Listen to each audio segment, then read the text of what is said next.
ஜெயிக்க வேண்டிய மேட்ச் உன்னால தானே தோத்தோம். நோ நான் என்ன பண்ணேன்? டேய் நீ தானே காரணம். நீ எதுக்கு அவன் கிட்ட நோ 19 ஒரு மேடின் போட்டு விக்கெட் எடுத்து குத்துக்கிறேன். நான் காரணம் சொல்கிறேன். டேய் அம்மா டொக்கோச்சிருந்தா அவனுக்கு கிட்ட பின்னாடி 3 6 வச்சு மேட்சே வின் பண்ணிட்டான். நோ 6 பாலுக்கு 20 ரன் நித்த தருவான் அவனுக்கு. இவன் போலரா இவன்? டேய் சும்மா காரணம் சொல்லுக்காதடா. நீ தானே காரணம். பவுலிங் போட தெரியலனா ஒத்துக்கிறானுங்களா பேர். நல்லா காரணம் மட்டும் சொல்றாங்க. போன மேட்ச் சொத்துக்கு அவன் தான் காரணம். நோ போன மேட்ச் நானா என்ன பண்ணேன்? டேய் நீ எதுக்கு அவுட் ஆன? நோ 20 பாலுக்கு 50 ரன் ஆச்சு குத்துட்டு வந்துக்கிறேன். மீதி 8 பேட்ஸ்மேன் என்ன பண்ணீங்க? டேய் நீ பேட்ஸ் பண்ணடா. நீ எதுக்கு அவுட் ஆன? நீ பொறுமையா நின்னாடி தான் மேட்ச் பண்ணிருக்கல. ஏன் போன பெட் மேட்ச் சொத்துமே அது காரணமா வந்தான். அந்த மேட்ச் நானா பண்ண நானு?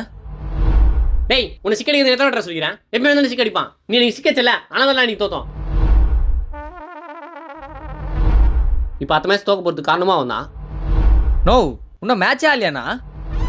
டேய் உன்னை இந்த டிஷர்ட் பண்ண வரதை எத்தனை வாட்டி சொல்லிக்கிறேன். இந்த டிஷர்ட் பண்ணுடல இந்த மேட்ச் கண்டிப்பா தோத்துருண்டா. நல்லா ஆளையும் மூஞ்சியும் பாரு. கேப்டன் அங்க பாருங்க கேப்டன். டிஷர்ட் இல்லாம கிரவுண்ட் உள்ளே போறான்ல. இதுக்கப்புறம் எல்லா மேட்ச் தோத்துருண்டா.